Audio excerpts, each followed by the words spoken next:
An ND filter is a little bit like sunglasses for your camera.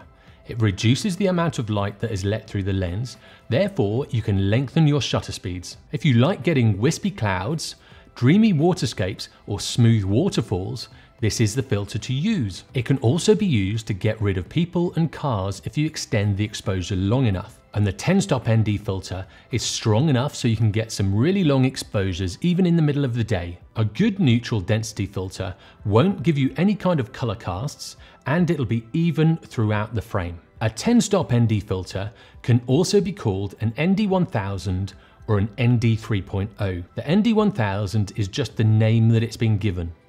The ND 3.0 refers to the optical density. So these three different names refer to exactly the same filter. When you buy a really cheap filter, you'll notice that it gives a color cast to your images. So you need to spend a little bit of money and get a good quality ND filter. I have bought a Tiffin 77mm 10-stop ND filter. I then have step-up rings so I can fit this to any of the lenses that I have. My largest lens is a 77mm, so I don't need anything bigger than that. And that's what I suggest you do. Find out which lens has the biggest filter thread size, and then buy the one for that, and then buy a whole series of step-up rings. This will mean you'll only have to buy one filter. I take my set of filters wherever I go. Today we're just talking about the 10-stop ND filter, but I also have a 4-stop and a 3-stop, and this tends to give me everything that I need.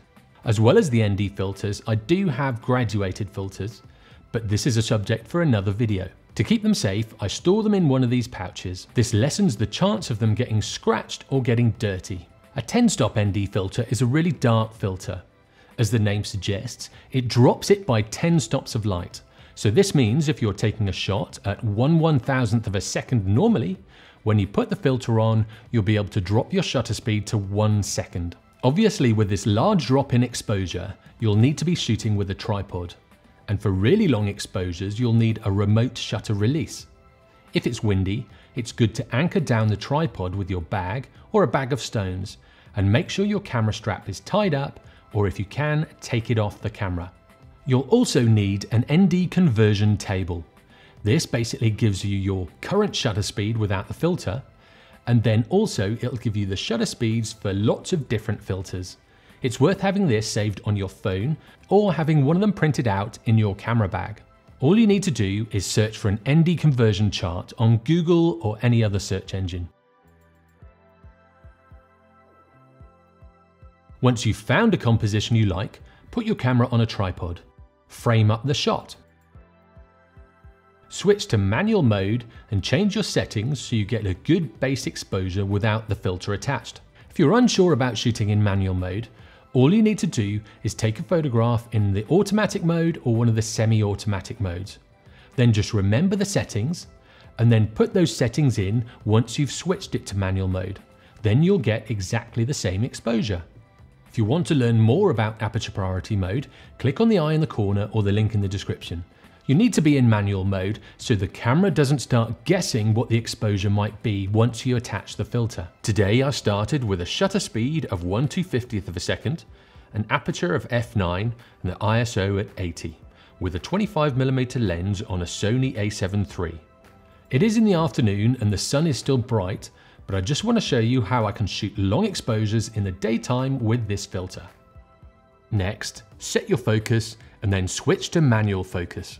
This is so the focus doesn't hunt around when you put the filter on. Attach the filter. As I said before, my filter is 77mm and I have a step-up ring from 67 to 77. Next, you need to drop your settings to accommodate for the filter. I'm shooting at 1/250th of a second, so I'll drop my shutter speed to 4 seconds. Lastly, I'll put it onto self-timer and set it to 2 seconds, and then I'll take a shot. This is without the filter, and this is with the filter. As you can see, it smooths out the water, and if the clouds are moving fast enough, it starts to blur them. Any objects that are moving will also be blurred, like these boats. With this filter, you can manipulate your aperture to change the shutter speed. So as you close the aperture down, you can lengthen your shutter speed. As you open the aperture up, you can shorten your shutter speed. If the objects are moving fast enough, they can disappear, especially if they are a similar color to the background. In this shot, people were walking along the path, but with a 20-second exposure, there was a person close to the camera that disappeared completely. Further away, the people become blurs or smudges. So just keep an eye on this, as they can start to look a little strange. Also, if they stop for a while during your exposure, they can start to look a little like ghosts. With water, if the exposure is too long, it will smooth out completely, so you might have to experiment with different shutter speeds. The waves were tiny where I was, so I couldn't get any decent lines in the foreground. Sometimes when the waves are bigger, you can get really great leading lines as the water draws away from the camera. So again, this is just about experimenting with your camera, with your shutter speeds, and with the timing of the waves. With this last image, the water was quite a lot darker than the boat, so the white boat left a streak in the shot. I'll normally use my 10-stop ND filter when I'm taking photos of seascapes, rivers, or waterfalls, but I always have it in my bag ready to go. So when I'm hiking, if I come across a waterfall or a seascape that I really like, and I want to slow the shutter speed down, I have the ability to do so. As the light drops towards the end of the day, you might find that your exposures become really long. This is when you'll have to switch it to bulb mode and use a shutter release cable. At this point, what I tend to do is start attaching my weaker filters to keep a similar exposure as the light drops. You can use the 10-stop ND filter, but you'll find that your exposures will get longer and longer. If you are keeping on shooting really long exposures, you've got to decide whether you keep your long exposure noise reduction on or off. I have done a video on this already, so click on the eye in the corner or a link in the description to that video if you're not sure about long exposure noise reduction. When it gets dark, you'll probably want to remove the 10-stop ND filter. This is almost too dark to take shots at night unless you're doing extremely long exposures. I've also got a few tips when you are shooting with a 10-stop ND filter to get better photographs.